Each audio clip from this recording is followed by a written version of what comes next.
apa sih keterlibatan RK sehingga tempat pertama kali yang digeledah adalah rumahnya RK. Kami KPK dalam melaksanakan upaya paksa penggeledahan tentunya ada petunjuk-petunjuk sebelumnya yang telah kita dapatkan. Sehingga kami melakukan penggeledahan terhadap beberapa tempat dan pada saat itu memang secara random adalah satu keputusan saya selaku Kasatgas yang menangani perkara tersebut, siapa yang prioritas pertama saya geledah adalah memang rumahnya saudara RK. Karena itu adalah hal yang terpenting yang akan kami lakukan pertama kali. Itu adalah salah satu teknis kami penyidikan yang mungkin tidak bisa dijelaskan secara detail di sini. Kemudian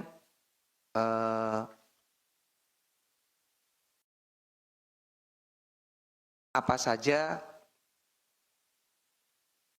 barang bukti yang didapatkan baik itu di rumah Pak RK maupun di kantor BJP.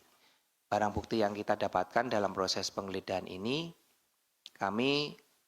ini overall ya, saya bukan ngomong di satu tempatnya, selama 3 hari saya melaksanakan penggeledahan, banyak yang kami dapatkan terkait dengan dokumen-dokumen, catatan-catatan terkait dengan pengeluaran-pengeluaran dana non-budget terkait dengan aset-aset tadi seperti yang ditanyakan Om Sabir, itu semuanya kita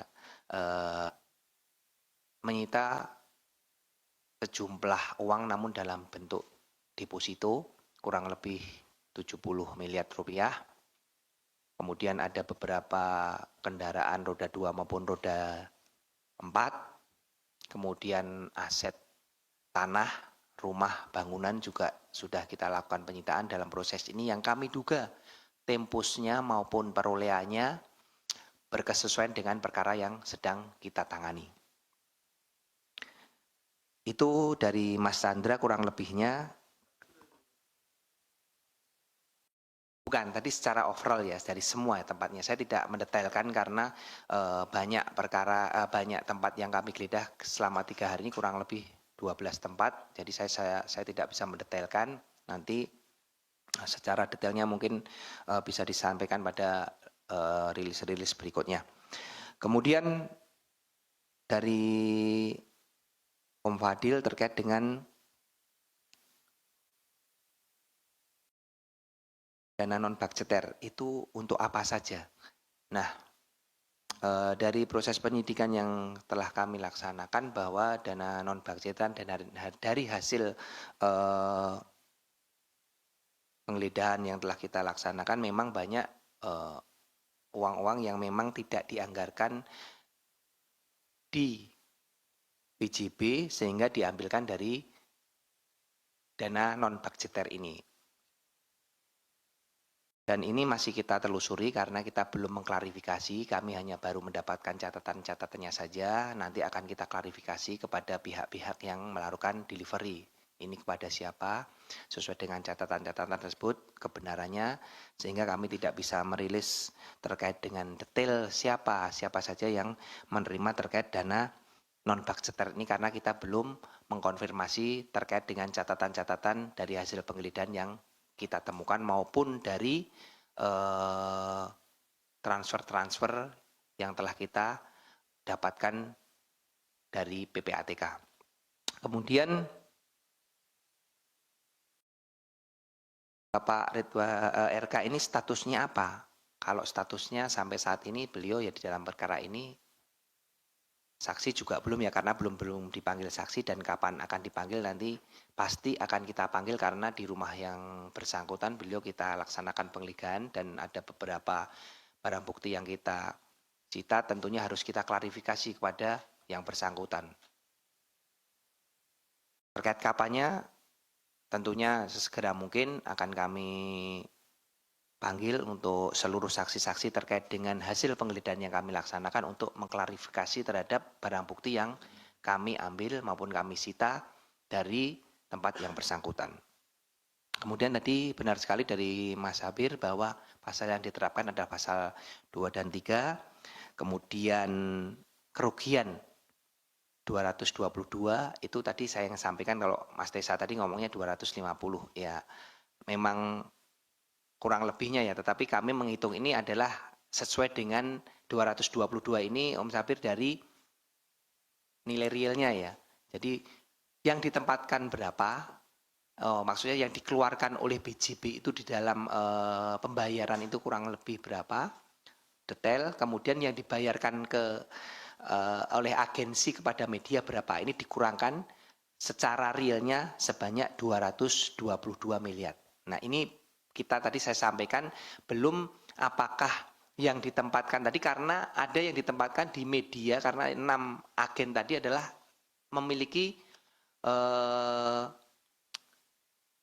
iklan juga, memiliki pekerjaan iklan juga. Apakah benar dikerjakan atau tidak kita belum mendalami. Jadi ini baru sesuai dengan bukti formilnya aja. Jadi kwitansi yang dibayarkan BJB dibandingkan dengan kwitansi yang dibayarkan agensi kepada media. Secara materialnya apakah itu benar dikeluarkan yang ke media itu kita akan perdalam nanti dalam proses penyidikan. Kemudian benar sekali apakah pihak-pihak yang menerima ini sudah menempatkan, mentransfer ataupun merubah bentuk dari non budgeter tadi, dana budgeter tadi yang diterima tadi. Sejauh ini ada beberapa yang memang sudah dilakukan pentransferan, kemudian pembelanjaan, kemudian diatasnamakan orang lain, menggunakan nomini orang lain terhadap dana-dana tersebut. Dari hasil proses penggeledahan sudah kami temukan petunjuk tersebut dan akan kita perdalam nanti di proses penyidikan yang akan datang. Kemudian apakah RK sebagai pemegang saham juga turut mengambil keputusan? Sejauh proses penyidikan yang kami laksanakan dari tanggal 20 Februari yang kita lakukan, kami belum menemukan fakta tersebut. Di sini kami prosesnya baru melaksanakan tadi seperti pertanyaan sebelumnya terkait dengan penelusuran penggunaan uang tersebut. Jadi kami menggunakan follow the money. Uang-uang tersebut siapa saja yang menerima, kemudian digunakan untuk apa, apakah sudah dilakukan perubahan bentuk atau apa, baru sejauh itu. Terkait dengan pengambil keputusan saudara RK selaku pemegang saham, kita belum dapat menyampaikan hal tersebut karena memang belum kita temukan dalam proses penyidikan. Kemudian tadi terakhir dari Om Mario, pertanyaan, apa sih urgensi iklan tersebut? Terus iklan tersebut itu untuk iklan BJB atau iklan Pemprov? Kemudian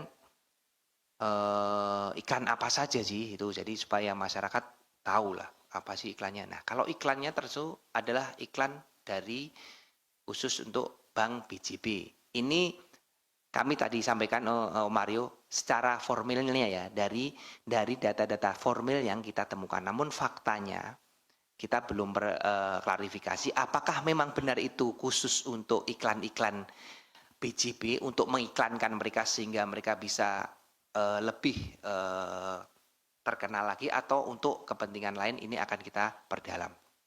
Kemudian kenapa hanya Gubernur Jabar saja, Saudara RK, yang dilakukan upaya paksa berupa penggeledahan? Kenapa Gubernur Banten tidak? Seperti yang saya sampaikan tadi Om Mario, bahwa kami melaksanakan proses upaya paksa berdasarkan dengan petunjuk-petunjuk yang telah kita dapatkan sebelumnya. Sejauh ini petunjuk-petunjuk yang kami dapatkan untuk dilaksanakan penggeledahan hanya tempat-tempat yang kami laksanakan penggeledahan di hari Senin dan Rabu kemarin. Di antaranya adalah rumah saudara RK. Sedangkan untuk kediaman ataupun rumah Gubernur Banten sejauh ini kami belum ada petunjuk ataupun clue terkait dengan hal tersebut. Mungkin itu yang bisa saya jawab terkait dengan pertanyaan rekan-rekan media. Saya rasa cukup. Terima kasih. Selamat berpuasa yang menjalankan ibadah puasa. Saya mohon maaf lahir dan batin. Wassalamualaikum warahmatullahi wabarakatuh. Waalaikumsalam. Sedikit ya, sedikit. Jadi untuk yang tadi saya bacakan sebenarnya bahannya itu dibuat sebelum proses penggeledahan. Jadi yang terupdate adalah yang dibacakan oleh Pak Budi Sokmo. Jadi ngikut KN-nya nanti ngikut yang disampaikan Pak Budi Sokmo tadi. Demikian ya, rekan-rekan.